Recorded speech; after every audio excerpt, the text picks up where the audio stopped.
Hi, I'm Casey. And I'm Katie, and we're here to teach you how to study l'Italiano, or Italian. In order to be successful in any language, you have to surround yourself with the culture and the language itself. So we have created a few tips so you can be successful too. Alright, so you can't just read and write in order to study. That'll only get you so far. You really need to just study a lot of different things. So first off, we're doing vedere, to see. So you want to be able to see things in Italian. Like you can look at your textbook, you can make flashcards, and that'll make you able to see. My favorite thing to do is to take Post-it notes with all the new vocab that I learned that day, put it around the house so I'm constantly surrounded by the different words. Yeah. And when you're at an Italian restaurant, if you can kind of figure out what the things are saying, like in Italian, like if you see al sugo, which means sauce, I believe, and like al forno, which is oven, you'll get to know those words and you'll see them and be like, oh, I know that, and it makes it fun to go to Italian restaurants. Next we have to taste, Now this goes along with the restaurant thing. which is especially good. Yeah, so it's gustare, so you may think like me gusta, but that's in Spanish, so don't say that. But yeah, going to Italian restaurants, you get to know, especially if you're talking about like al forno and stuff, you get to know what baked tastes like. But yeah, just go to Italian restaurants, read the menus, you'll see what it is. You can even make stuff at home. That helped me a lot. I would go home and just make Italian food. That worked.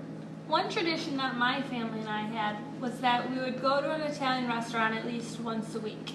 And I would just look over the menu, I'd see all the different types of food, and I'd try at least one new thing. And throughout the years, I've been able to try, of course, pasta and gnocchi and A bunch of others have gelato. Go Gelato. get gelato. Gelato flavors, I know there's a couple gelato places. Gelaterias. Now that's a word you should know. There's a lot of those around, and a lot of their stuff is in Italian. So, great. Next we have to touch. which is toccare. Definitely touch your textbook and touch your flashcards. You want those. They're gonna help you a lot. It helps if you're physically doing something when you're learning. So take your flashcards, put the words that you know in one pile and the words that you don't know in another, and then go over them and try to memorize. That's a great technique, and your teachers will mention that throughout the years. Also, you know what? Dancing helps a lot too. I know we learned the dance Puccino Pio, and that helped me remember some of the animals, even though it's really not needed, but it's fun. So dance a little, it's fun. Especially singing. You can listen to Italian music and sing along with the words. It will definitely help your pronunciation with yes, everything. absolutely.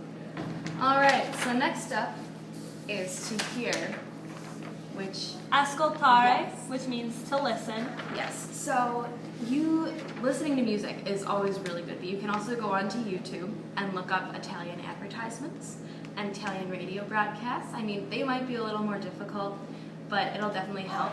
You can also go on audiolingua.it. It's a really nice listening website where you can go and get some different listenings. They come in all range of very easy to very difficult, and you can just use that throughout the years to help you kind of figure out what's going on. This will definitely help you because a lot of the tests that you'll take require you to listen. So if you have that experience with the listening and going online and doing that extra work, maybe you'll even get extra points on the test that other kids might not. Exactly, and you know, the listenings do get much more difficult as you go along, especially in AP, because on the AP exam, you're not listening to your teacher. Usually throughout your years, you are listening to your teacher speak, and you'll get to know his or her voice. But when you go into the AP exam, you're listening to a recording. And that recording can be kind of muddled at times, so it's good to start listening to other people so you understand that they are going to sound different. And speak it around the house. That's a big one. you can, if you have an ancestor, maybe a grandma or a grandpa or an aunt, just speak to them in Italian, or even teach your parents Italian. Teaching is a great thing to do. You understand what you're doing a lot more when you are teaching someone else, and it helps a ton. I mean, I taught my parents a little bit. And you know, if you see things that you, like going on the highway or something, you can look around, say random words of things you know. Like, if you see a motorcycle, motocicletta, and you just keep on going. And it helps with pronunciation. It helps you kind of like associate a certain word with an object, and that helps a ton. You can also do that with things around the house.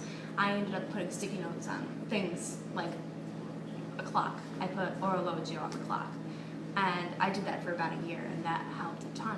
So I hope this helped you, and good luck in your Italian Take AP. classes. Yes, take AP. It's definitely worth it.